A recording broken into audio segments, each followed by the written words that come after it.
রোজা ভেঙে যায়। আল ইস্তিমনা মানে মাস্টারবেশন, হস্তমৈথুনের মাধ্যমে কেউ যদি সিমেন আউট করে তাহলে তার রোজা ভেঙে যাবে। রোজা ভেঙে যায় causes that make you fasting null and void, যেই কাজগুলো আপনার রোজাকে null and void করে দেয়। কি করলে রোজা ভেঙে যায়? রোজা হচ্ছে বিরত থাকার নাম। কি থেকে? খাওয়া থেকে, পান করা থেকে, ফিজিক্যাল ইন্টিমেসি থেকে স্ত্রীর সাথে, সকাল থেকে শুরু করে, ফজর থেকে শুরু করে ইলা গরুবি শামস মানে সানসেট পর্যন্ত, সূর্যাস্ত পর্যন্ত নিয়তের সাথে। ক্লিয়ার হয়ে গেছে না? তো এই সংজ্ঞা থেকেই তো বোঝা যায় কি করলে, খেলে রোজা ভেঙে যায়, ড্রিঙ্কস করলে রোজা ভেঙে যায়, বিবাহিতরা দিনের বেলায় ফিজিক্যাল ইন্টিমেসিতে গেলে রোজা ভেঙে যায়। তো আমরা এবার পয়েন্ট আকারে শুনবো যে কি কি কাজ করলে।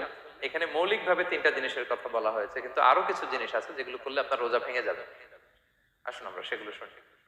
1 নম্বরে হচ্ছে ইচ্ছা করে যদি আপনি খান, ইচ্ছা করে খাইতে হবে, বুঝছেন? ভুল করে খাইলে কিন্তু রোজা ভাঙে না। খুব মজার না ব্যাপারটা? অনেক সময় এমন হয়, অনেকের অভ্যাস যে সকালবেলা সে ঘুম থেকে উঠে পানি খায়। তো আপনি হঠাৎ করে 1 গ্লাস পানি খেয়ে ফেলছেন, খাওয়ার পরে মনে হয়েছে ওরে আমি তো রোজা, এখন কি হবে বলেন তো? ভাঙবে না? ভাঙবে না, ভাঙে নাই। শুধু 1 গ্লাস পানি না, ভুলে যদি 1 প্লেট ভাতও খেয়ে ফেলেন, ভুলে, রোজা ভাঙবে না। তো রোজা অবস্থায় এত বড় ভুল অবশ্য কেউ করে না। তো ভুল করে যদি কেউ খায় তার রোজা ভাঙে না। অথবা জোর করে যদি কাউকে খাওয়ানো হয় রোজা ভাঙে না। ফোর্সফুলি খাওয়াইলে ভাঙে না। ইন্টেনশনালি যদি কেউ খায় রোজা ভেঙে যায়। ক্লিয়ার? 2 নাম্বার, ড্রিঙ্কিং ইন্টেনশনালি, যদি পান করে ইচ্ছাকৃত, রোজা ভেঙে যায়।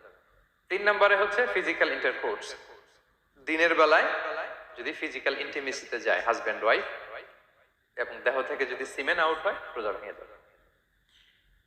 তবে ইচ্ছাকৃত যদি আপনি রোজা ভাঙেন এটা বড্ড ভয়ঙ্কর প্রিয় ভাইরা। এটা খেয়াল করে মনে রাখবেন যে ইচ্ছা করে রোজা ভাঙ্গার চেয়ে বড় স্পর্ধা আর হতে পারে না। কারণ এই রোজা রাখাটা কি রমাদানে ফরজ।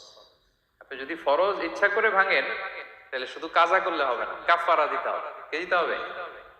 তাহলে আমরা জানছি কাজা, আমরা জেনেছি ফিদিয়া, এবার নতুন একটা টার্ম শুনলাম, এটা কি? কাফারা। ইচ্ছা করে রোজা ভাঙলে কাফারা দিতে হবে। এন্ড হোয়াট ইজ কাফারা? কাফারা হচ্ছে টানা 2 মাস রোজা রাখা একটার জন্য। পারবেন? রমজানেরটা রাখতে তো খবর হয়ে যায়, রোজা না ভাঙি। এই ইচ্ছা করে যদি কেউ রোজা ভাঙে অথবা ইচ্ছা করে দিনের বেলায় যদি কেউ ফিজিক্যাল ইন্টারকোর্স করে তখন তার কাজাও করা লাগবে, কাফারাও করা লাগবে। এই ভুল যেন আমরা কখনো না করি। মনে থাকবে? গেল 3টা গেল। আর কি করলে রোজা ভেঙে যায়? ইচ্ছা করে যদি বমি করে রোজা ভেঙে যাবে, তবে অনিচ্ছা সত্ত্বে বমি আসলে রোজা ভাঙে। ক্লিয়ার? রাসূলুল্লাহ সাল্লাল্লাহু আলাইহি ওয়াসাল্লাম বলেছেন মান দারাআহুল কাইউ আই গালাবাহু ফালাইসা আলাইহি কাদা। কেউ যদি অনিচ্ছাকৃত বমি আসে কাজা করা লাগবে না। ওমান ইস্তাকা, কেউ যদি ইচ্ছা করে বমি করে আমদান ফালিয়াকদি, সেজন্য এই রোজাটা কাজা করে। 5 নাম্বার হচ্ছে আল ইস্তিমনা মানে মাস্টারবেশন, হস্তমৈথুনের মাধ্যমে কেউ যদি সিমেন আউট করে তাহলে তার রোজা ভেঙে যাবে এবং এটার জন্য কাজা কাফারা দুইটাই লাগবে। 6 নাম্বার স্মোকিং। স্মোকিং যদি রমাদানে কেউ করে রোজা কিন্তু শেষ। এদিকে আমার মাসালা শেখায় না নতুন করে। অনেকে অনেক ডানে বায়ে মাসালা করে যে হুজুর এটাতে এই, ওটাতে, এটা তো ধোঁয়া, এটা তো এই না। স্মোকিং করলে আপনার রোজা ভেঙে যাবে, কারণ এটার মধ্যে এমন পার্টিকেল থাকে যেটা আপনার ভিতরে চলে যায়। সো আপনার রোজা ভেঙে যাবে, খবরদার স্মোকিং করবেন না।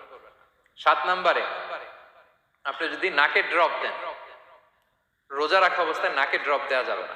হ্যাঁ, নাক হচ্ছে gateway to reach in the stomach. এটা স্টোমাকে পৌঁছার একটা গেটওয়ে। আপনি নাকে ড্রপ দিলে দেখবেন কিছুক্ষণ পরে গলায় একটা তেতো তেতো ভাব অনুভব হয়, আস্তে করে এটা স্টোমাকে চলে যায়, আপনার রোজা ভেঙে যাবে। নাকের ড্রপ এটা রাতে, সন্ধ্যা থেকে শুরু করে সাহুর খাওয়া পর্যন্ত। আচ্ছা, এজন্য রমাদানে কিন্তু অজু করার সময় নাকে পানি দিতে সাবধান।